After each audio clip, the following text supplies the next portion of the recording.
Major developments in the unsolved Devin Page case. Last night, the district attorney's office released a filing showing Baton Rouge police have been in possession of a gun they believe is linked to the shooting since June of last year.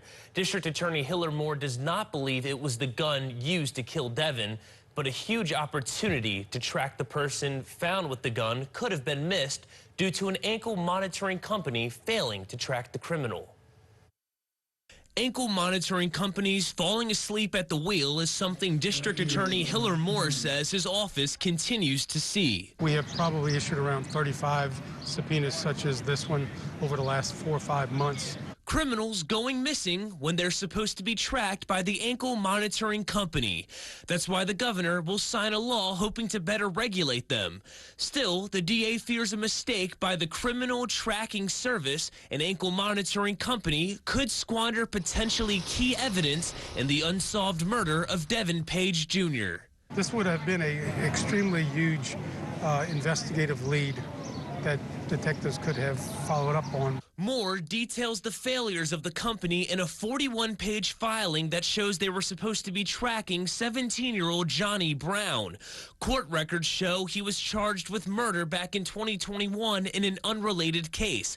Now, how does he tie into Devin's case? Well, back in June of last year, just months after Devin Page was shot and killed while sleeping in bed, police pulled over the minor. They found drugs and a gun that was used at the shootout the night Devin was killed. But documents say they don't believe the gun found killed the toddler. But documents say they have no record of where Brown was from April 11th of last year to April 23rd. Devin was killed April 12th.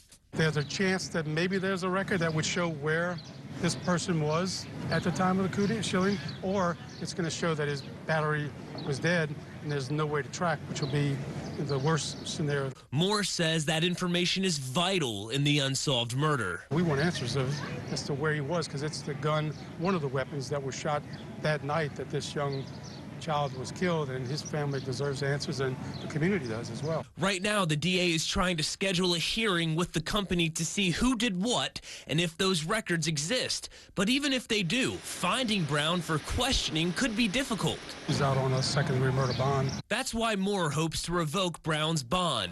As for the gun that BRPD found over a year ago that was linked to the shooting, Moore says there just isn't enough evidence for police to go on until they know where Brown was. I think it's still a valuable lead to follow up on, and we'll just have to see. But they are working their tails off on this case. And actually now joining us in studio is Devin's mother, Ty, and Devin's grandmother, Cathy. Now, guys, you just saw that piece and more into that investigation and that potential evidence in this case. What's your reaction to what you just saw?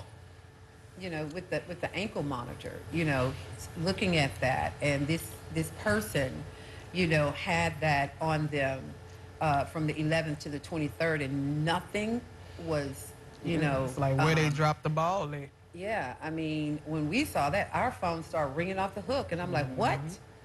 You know, and angry. Yeah, angry. Because this could really be something that is used in this investigation to find justice for Devin Page. Yes, absolutely.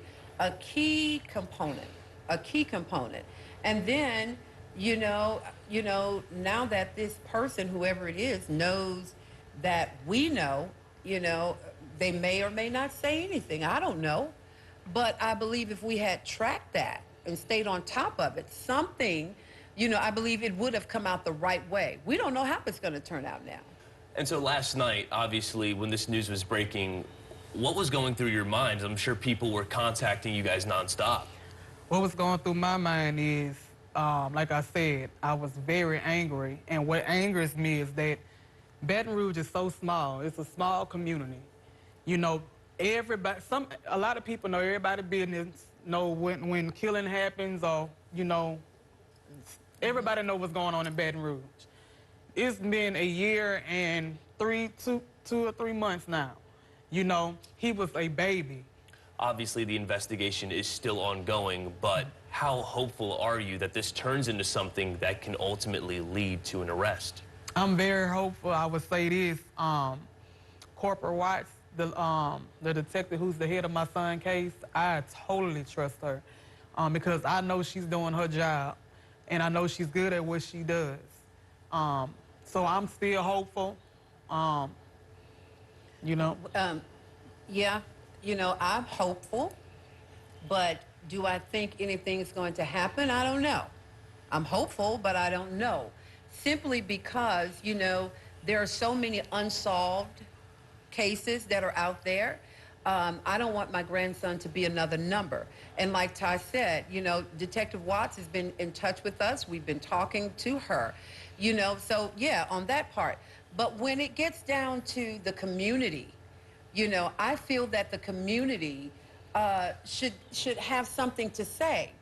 I feel that the community has a responsibility, when it comes down to helping in situations like this, not just us, but anybody who's been in a situation. I can't begin to tell you the number of people that we have met along the way that's in the same situation.